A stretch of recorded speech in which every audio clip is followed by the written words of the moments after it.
Thank you very much, Margaret Ann and Bernie.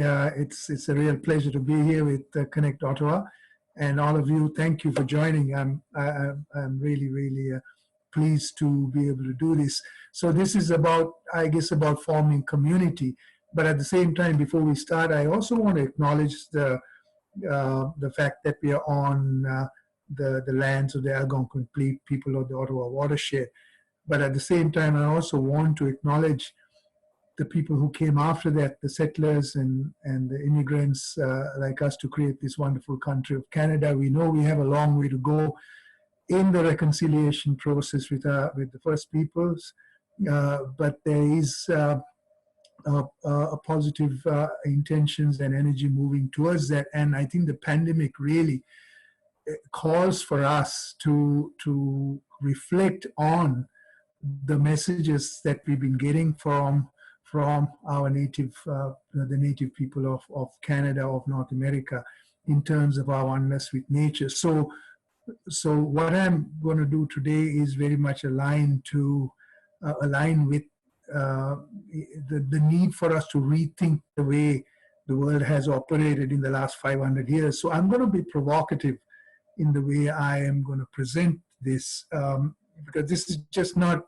a meditation talk. It's about all of us just taking a step back, and what better time. So COVID has been one of the greatest gifts, I think. Yes, we've had those dark days. All of us have had those difficult days as things were falling apart in front of us, to kind of imagine what it's going to look like in the future. And we also face some real issues. I know for myself, as a self-employed entrepreneur, and I had a whole bunch of government programs lined up for the month of March. I saw it all disappear.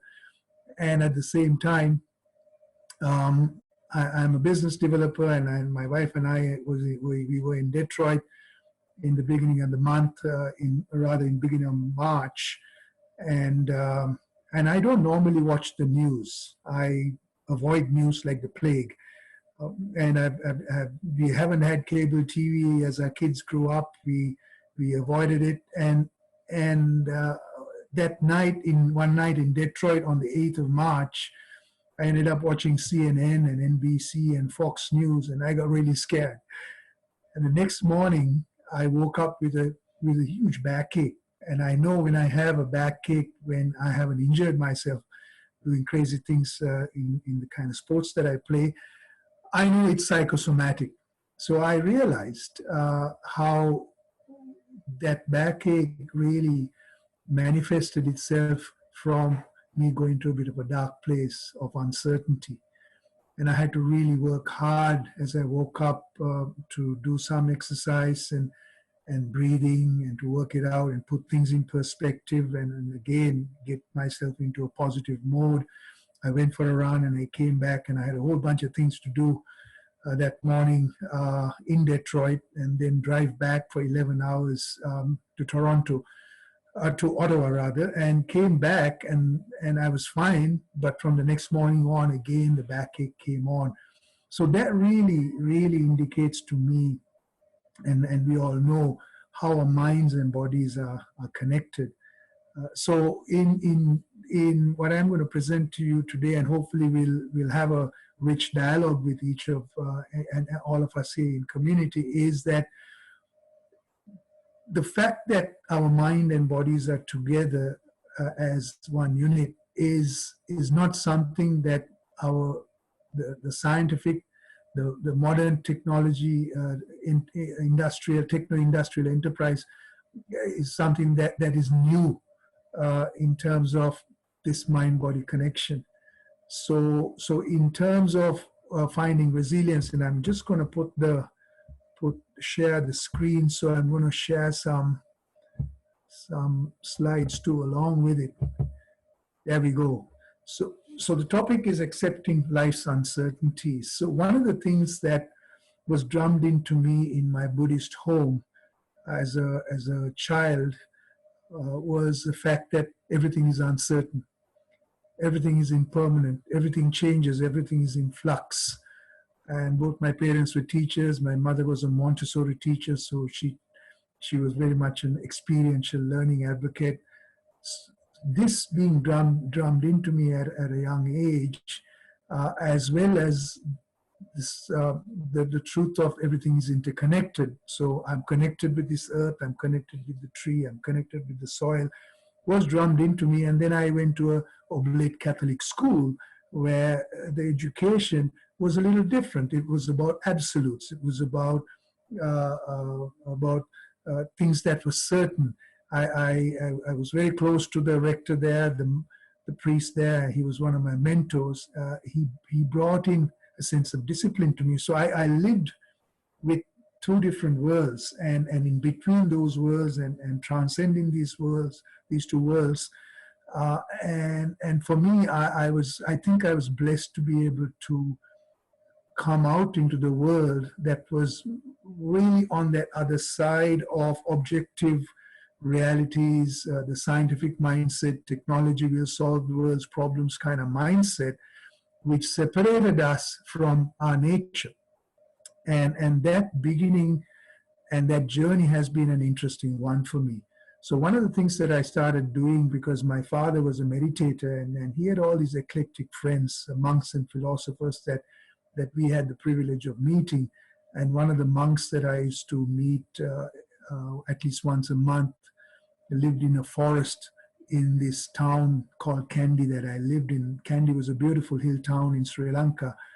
And my father used to drive to the edge of the forest and walk through the forest. And I still could feel that energy of the forest as we walked through. And there were monkeys around, and there was just a freshness and the smells. And I'd go to the hermitage. And this monk was a German monk. His name was Nana Ponika. He was this big, tall European man who was completely different to in terms of the energy that he exuded. And I was now coming into sneaking out of school and looking at and sneaking into a theater and watching movies, and movies like Turning Point with Clint Eastwood and Bullet with Steve McQueen were the kind of movies that I was seeing on one side. So there was a real disconnect between the figure of the tough guy, the hero myth that was thrown to me through Hollywood and Clint Eastwood, and this monk who just exuded just love. I could just feel that energy, even though he was an imposing figure. I remember looking at him and feeling that beautiful energy emanating from him. So these are the kinds of contrasts that I have lived with all my life. And I started meditating when I was about 13, and I started exercising. And I must say, I'm 61 years old now. I could probably count on my hands the number of days I missed spending that sacred time every morning. So that has been a strategy for my life, to spend at least 2 hours in a combination of meditation and exercise.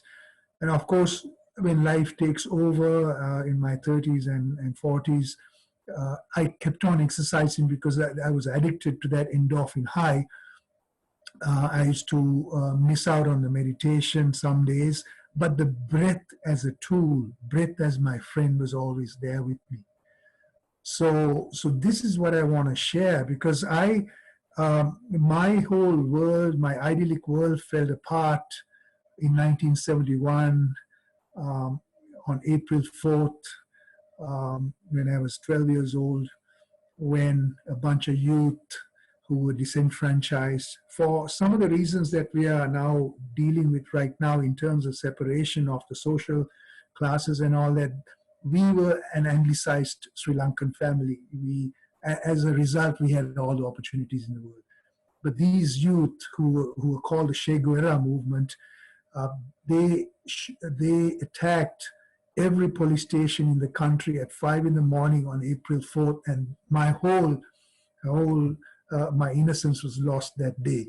So that was the first time that I really, really understood this whole notion of impermanence and uncertainty. And I'm sure all of us here have had times where we lost our innocence, where we encountered a situation where we thought, how are we going to recover from this?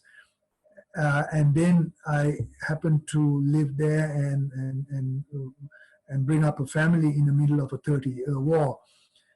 And my feelings go back to what I felt then in terms of what I'm feeling right now with the COVID pandemic, because we really don't know whether there is light at the end of the tunnel. When there were bombs blowing around in Colombo, there were gunfights in the streets, army checkpoints all over, you had that siege feeling, and you really worked with it. And I know that I carried the burden of that weight when on May 29, 2009, the war ended. I realized what a burden I was carrying. But I also know that I got through most of the time because of my sacred time, through my mindfulness exercise and through my exercises. I was able to put things in perspective and carry on with that. So those are the insights that I want to share with you in the next 15, 20 minutes or so. So I want to start the presentation by okay, how come I'm not moving forward? I have shared, but okay, there we go. The button was stuck.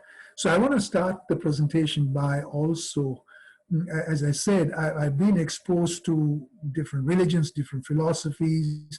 When I came back in 2011 to Ottawa, I met up with some incredible First Nations leaders, Mari Wilson, Stephen Cackfee, Willie Littlechild, the UN ambassador on Indigenous affairs, and I started listening to the amazing wisdom of the first people of this country, of these first people of this land. And Willie Littlechild, William Commanda, is, as we all know from Ottawa, from the legacy of the Algonquin elders. He basically said we must come together with one heart, one mind, one love, and one determination to create a circle of all nations, a culture of peace. And his teachings were really introduced to me by a person who was a disciple of his, called Romola Tambadu, who is now recording his teachings at Carleton University through a PhD that she's doing there. And when she asked him questions about the teachings, he bought her a canoe.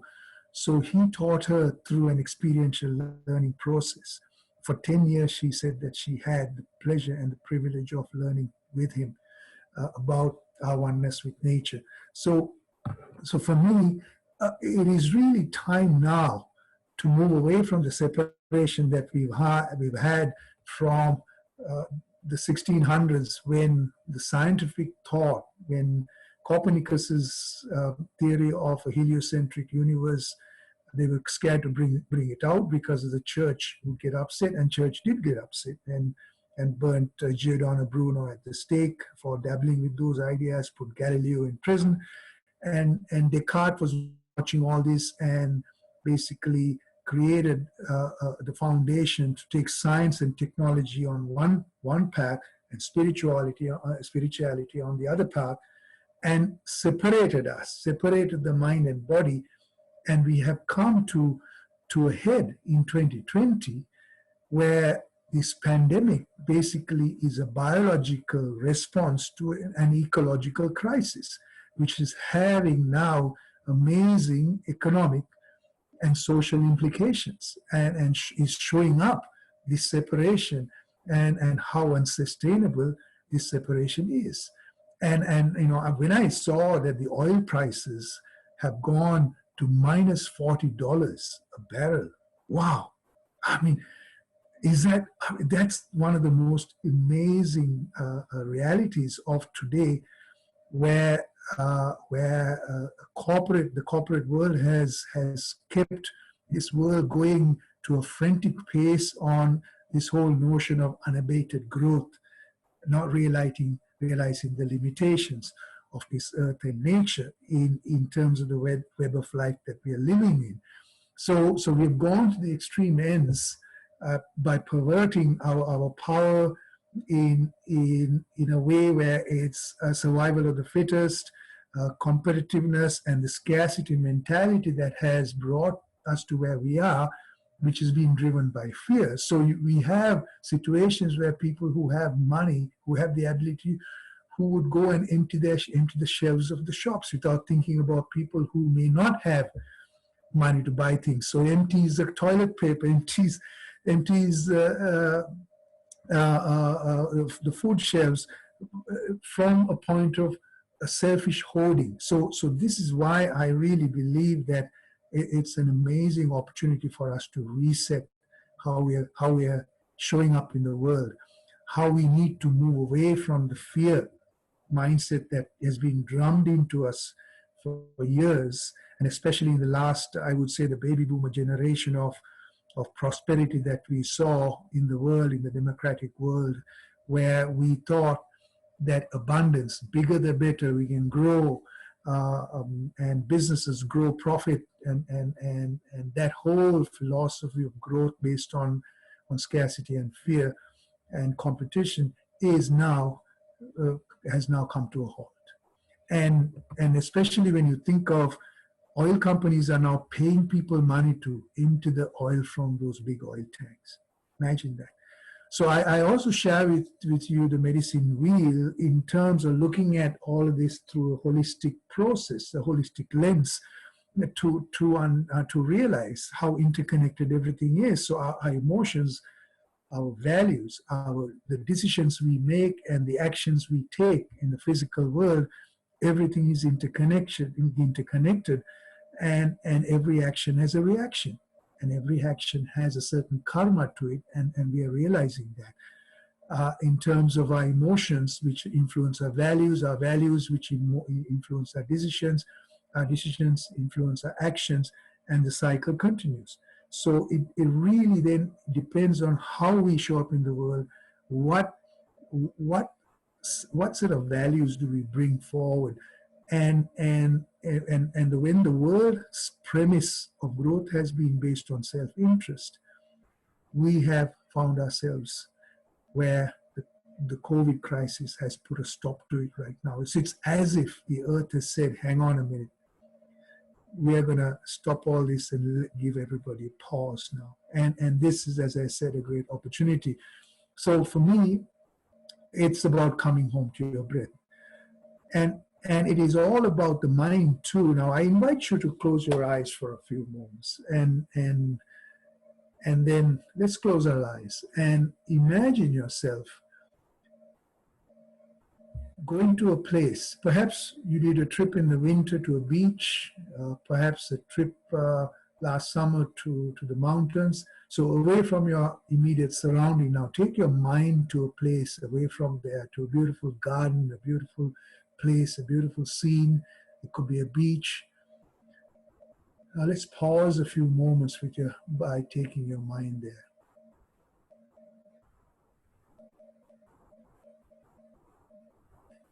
Now, our visual sense is the strongest sense that we have. Just take a look at the scenery around you. If it's the ocean, you're seeing the waves. If it's a forest, you're seeing all the trees.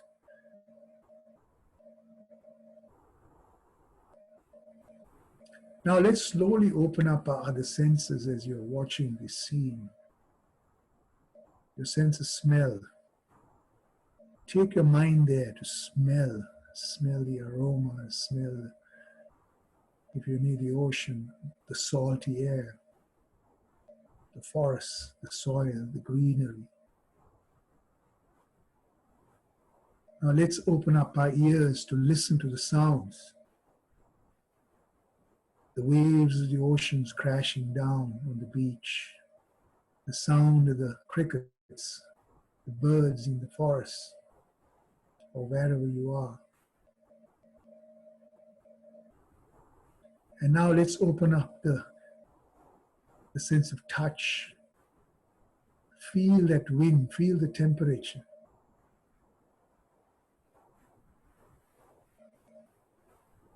Of the air,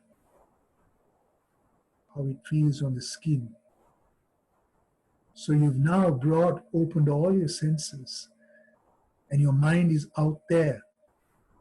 So now you can see our science has been developed on the premise that our mind is inside the brain. You can see that it is really not inside the brain, and you have now taken your mind to a place far away from where you are right now, and you're there right now. So our mind, as we all know, is constantly all over the place. It flits from one place to another. It's like being on a bucking horse.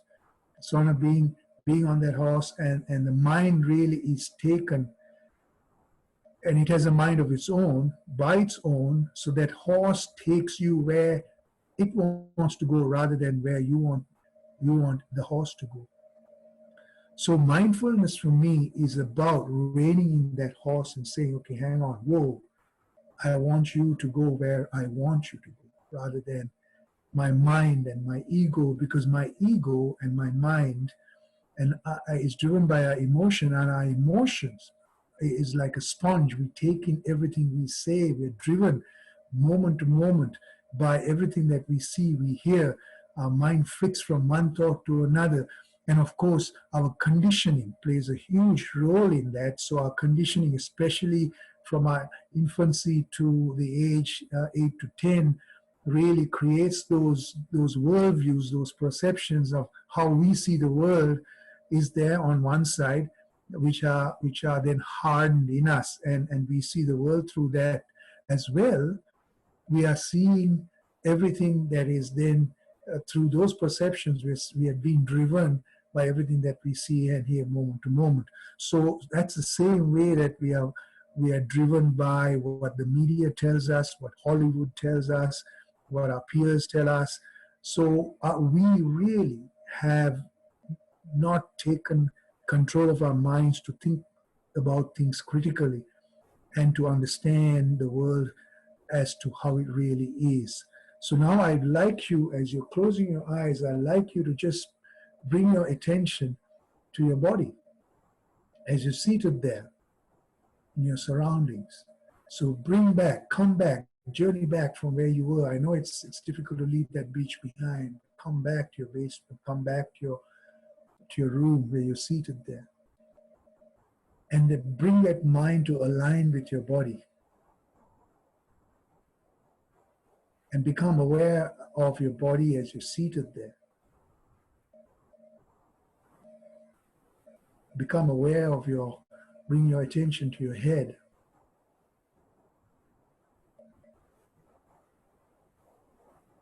And the skin and your forehead. Just become aware. It holds a bit of tension. Just breathe into that forehead to release some tension. Your eyes, release your eyes, relax your face. Just focusing on your jaws, letting go of the jaws. And your neck, your arms. Relax your arms as you're seated there. Bring your spine up a little bit if you're hunching. Relax your shoulders down as your arms are now perhaps resting on your thighs. And bring your thoughts down to your torso, in your belly, in your lower back, in your abdomen, and your buttocks. And as you're seated there, your legs, and bring your thoughts down to your toes. So you just brought your mind and aligned your mind with your body. And now you're aware of your body. Now just pay attention to how you're breathing.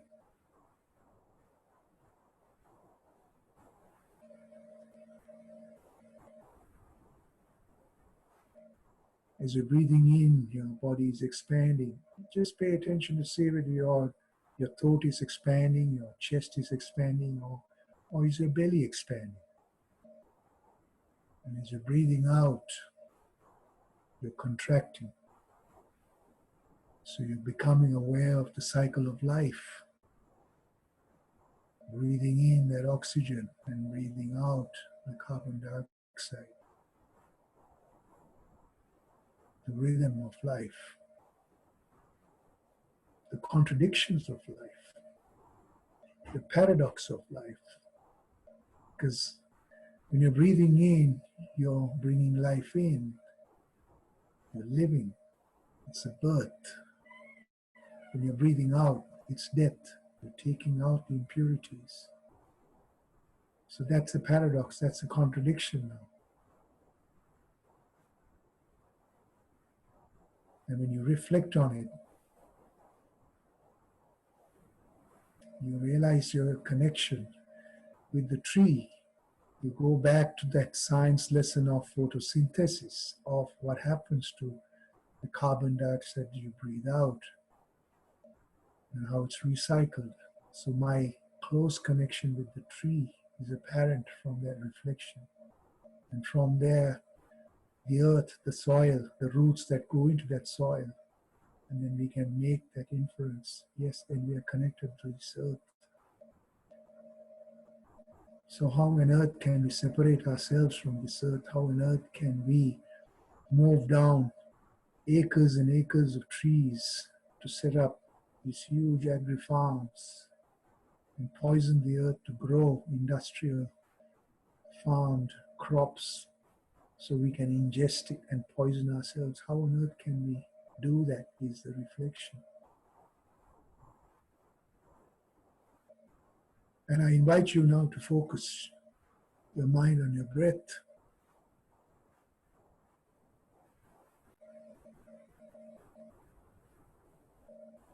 Our life force. And now focus on the breath as it enters from the tip of your nostril and follow that breath through the nose and feel it expand into your body from your head.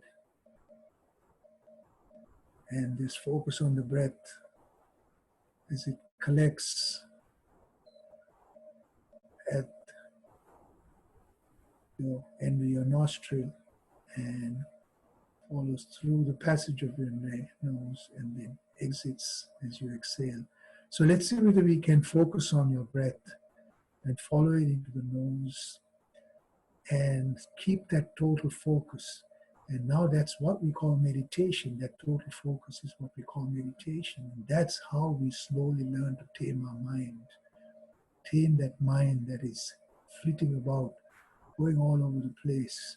At 750 words a minute of thinking, and the mind is just could be here with me right now. It could fly off to the city, to some place far off, to a thought that has no relevance to what we are talking about right now, for something that you need to do in the next half an hour, something you need to cook, or something you need to an email you need to send to somebody. So it's all over the place. So what we're trying to do is now to tame the mind by focusing on the breath. So I'm going to be silent for a few moments to let you collect that and focus on the mind as you're breathing in and breathing out.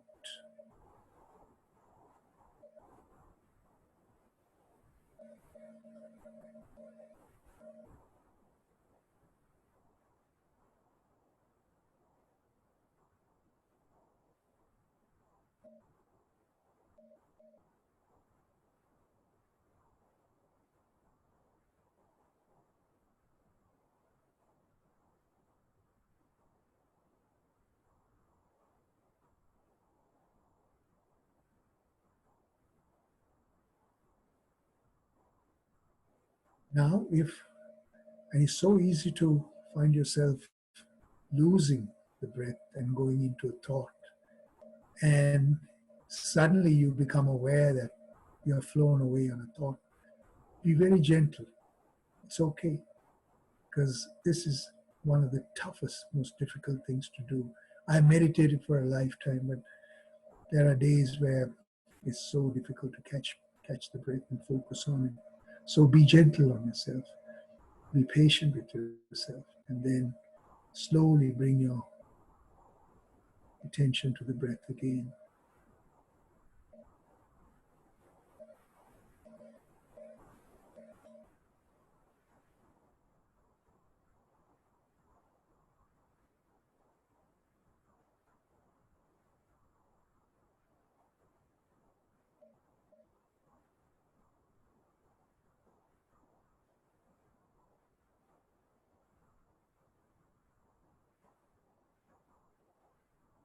Now I invite you to pick a focal point at the tip of your nostril for a few moments. Let's hone in even more.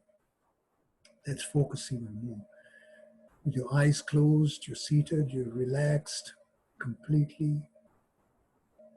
And now let's focus at the tip of your nostril and watch the breath as it passes through that point. The beginning of the breath itself, and the end of the breath. Pause in the out breath. So let's do that for a few minutes.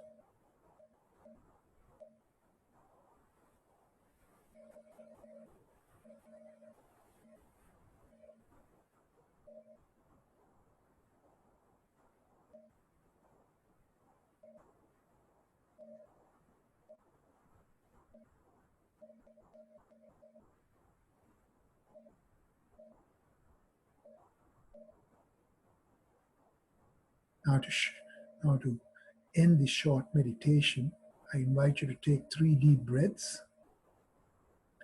Breathe all the way down to your toes, with your belly expanding, and the out breath, just make some noise as you breathe out, just letting go of any of the remaining tension you have, and completely relax and be open for the rest of the few minutes that we're going to be in this session. So let's take the 3 breaths. Yeah, let's go. Second breath.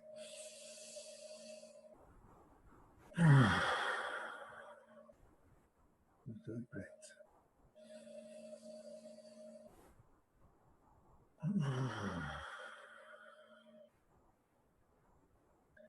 Okay, friends, now I invite you to slowly open your eyes, gently open your eyes. Blink your eyes open, and slowly look at something just in front of you before you open them fully. And see whether you can keep that focus on your breath as you open your eyes fully. And see whether you can stay on that breath while I speak to you, because that means if you're aware of your breath, you're also then being present, you're aligned, your mind and body, and in that alignment, you're here and you're listening to what I'm saying right now and reflecting on it. So I'm going to now move through the slides and bring to your attention of a few other things.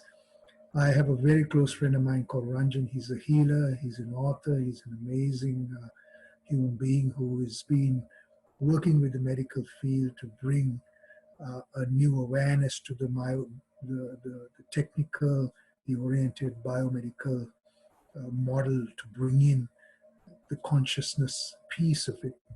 So the fact that our mind has the power to heal ourselves into the medical field.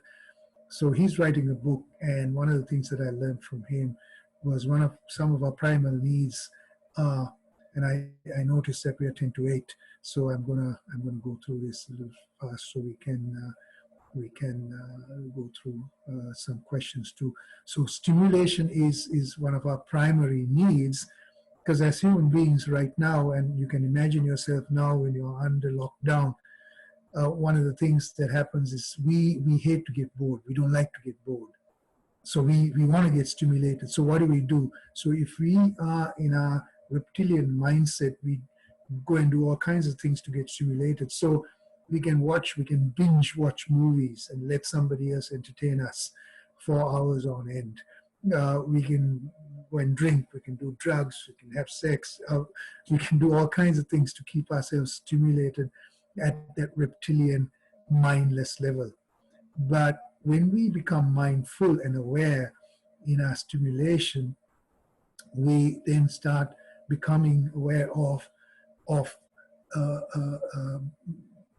the mindful practices brings out our true nature to be compassionate, true nature to be generous, true nature to be gracious.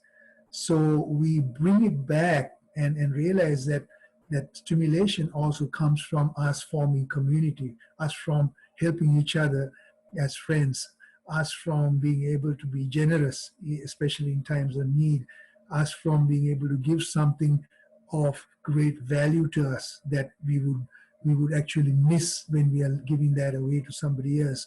So stimulation can happen from that higher end, a higher order of getting our minds to go to that place. Security is the other side. It's a primary need for all of us as we know it, and we know our security has been threatened right now. Our sense of security, sense of security from a financial point of view. And I know I've had a few friends even sending me emails and saying that I've been going and buying rounds of ammunition for my gun. I've gone through the sales and I'm saying, oh my gosh, what are you doing? And so we have a lot of people who have gone to the end of that continuum out of fear and buying guns and waiting for people to come and break our houses open. Or we can gain a sense of security by being generous, by being open, by creating trust. By creating trust first within ourselves, within our families, in our neighborhoods, in our communities, and have that sense of security that there is a certain set of values, a moral compass that's there, that we will look after each other. So that's a higher order of security that we can get when we are mindful and aware and bring ourselves to that level of awareness where we know fair play, for instance, will make us secure. And on the stimulation side, it is love and acceptance that brings us stimulation. And then identity, all of us want to be special. All of us want to be identified as being unique individuals. So we can go to that extreme of spending the money we have and the wealth we have. And this is what, unfortunately, the world of propaganda, world of advertising has given us, that, when I buy that Mercedes-Benz, and, excuse me, I'm not casting aspersions of people who are driving Mercedes-Benzes. But what I'm saying is the whole notion of, I'm going to feel great. My identity is going to be enhanced when I'm driving that Rolls Royce, when I'm living in this beautiful big house where, I'm living alone or with two people where, 15, 20 people could live in that house.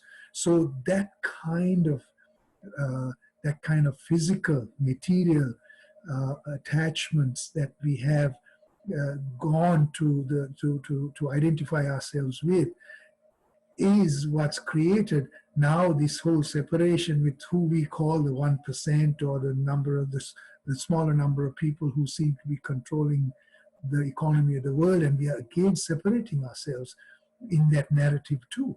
So in that narrative, I'm also working hard in my own mind to also say that, no, that 1% is feeling and thinking human beings just like us. They may be doing what they're doing because of a lack of understanding, lack of being mindful, lack of being aware of themselves, lack of seeing the power within themselves, that they have to now build that wealth to protect themselves. And they're building underground bunkers to protect themselves, which is surprising. But this is the time now to come together as community. And now we have beautiful technologies like the internet has created to create that interconnection amongst our communities, to be able to reach out to these different communities as equals, because all of us are on lockdown. It doesn't matter whether you're a millionaire or whether you're the poorest people, unfortunately the street people of Los Angeles, or the people may not have access to the internet. But now I hear that Canada is bringing shelters to those people and bringing them so they may have access to these technologies, so we can hear their voices too right now. So we have now created an equal platform amongst ourselves to have a conversation in community rather than being in separation. So I even challenge this whole notion that we have to fight the coronavirus. No, we don't have to fight the coronavirus. It's not a battle between the virus and us. The virus is me. Virus is interconnected to me. And I'm not separate from the virus. So how do I then live with that virus? So what do I have to do? I have to breathe well. I have to eat well. I have to sleep well. I have to bring my immune system up. to become strong with the virus that's going on. That's the way I survive. I embrace the virus rather than trying to fight it, because that's going to be a losing battle, as we all know. So our emotions are essentially feelings that arise in us when a need is met or not met. So if we can unpack these emotions that are now percolating in our minds, that have dominated us in the last few weeks of this uncertainty, and these emotions, as we know, and all of us have felt this over the last 8 weeks or so, anxiety, and even with all the meditation I do, I go to this place of anxiety. Those dark moments are there. As soon as I read some tweet, and I get dragged every so often to read some crazy, what do you call them? I lost the word there. Conspiracy. Conspiracy theories that are coming at us, and you get dragged into that and you go to a dark place. So anxiety, worry, fear, anger, despair, sadness, these are all very real emotions that we are feeling right now that show up. How do we put these in perspective? For me, that is the journey, and that is where the practice, my mindfulness practice, is helping me. Every time I go there, I can slowly put that fear or anxiety or worry in perspective and say, look, whatever will be, will be. But for now, I'm going to a place of optimism. I have my family around me. The sun is shining. The days are beautiful. The skies are looking great. The birds are chirping. It's amazing that what nature is giving us. And I don't know whether I'm imagining. I go outside in the night and I look at the sky and I feel it's brighter. It's sharper than it has ever been. The stars are sharper. So how do we celebrate those things rather than going into the place of fear? Because whatever it is, we don't know what's going to happen. Whatever it is, we don't know what our lives are going to be like after this, because whatever has happened is so unprecedented. Whatever it is, I've had my fears too of my daughter going to the front lines, and I've had to work through those emotions because those are real. And we've had family members who have got the virus, who nearly died in Germany, one of my wife's cousins, in a system which has enough beds, they say, in Germany, but she was in a ventilator for 10 days, and the family was told to get ready for the news when she opened her eyes on her 12th day. And I'm raring to talk to her about her experience as she comes around and does this thing. So we are, I just gave you a taste of a mindfulness exercise, and I'm sure many of you are meditating or using the breath and becoming self-aware, reflective, and contemplative. And we know the focus on the breath gives us the ability to manage our emotions. We know there's definitely a health and well-being benefit from being mindful and being aware and going to our breath and breathing well. And I've also started a process, and I'm going to this in terms of the summary of my practice. I also want to, before I end this session, just to summarize, I set an intention every morning as I get up. And that's the way I stand in front of the mirror and I say, it's going to be a great day. How can I help somebody be happy today? And that intention comes in a way to be generous and gracious. And then I also show gratitude to being, waking up in the morning, breathing, and waking up to the family, waking up to the day, and gratitude becomes a part of that exercise. So focusing on the breath. As soon as I wake up in the morning, before going into a thought, I catch myself and I go into my breath. Because invariably that thought will be something of a worry, something of a negative thought. I got to do this, I have to do that. Oh gosh, something that I'm worrying about from yesterday. So I catch myself and not allow myself to go there. So when I get into a bit of pranayama, yogic breathing, when I get up, and I don't know how many of you have heard of Wim Hof. He's a crazy man. He's called the Iceman. I've gone into the Wim Hof breathing over the last year and a half, and it has made an incredible difference to my fitness, my health and well-being. I played rugby last summer, and I couldn't believe that I was running with players who were 20 to 30 years younger than me, and my cardiovascular, I was just keeping up with them, except for my 61-year-old body gave me, and my hamstring went as I was on full tilt chasing some guy. And so, you have to come to terms with the realities of nature too. And we have to remember, with nature, that we say we are one with nature. Nature also has poison ivy. Nature has those berries and cherries that we shouldn't be eating. So, so the paradox of nature also is something that we have to live with. So yoga, stretches, exercise, being mindful, generous, and compassionate. Thank you very much for indulging indulging you for the last 30 minutes or 40 minutes. These are my details, and please be in touch.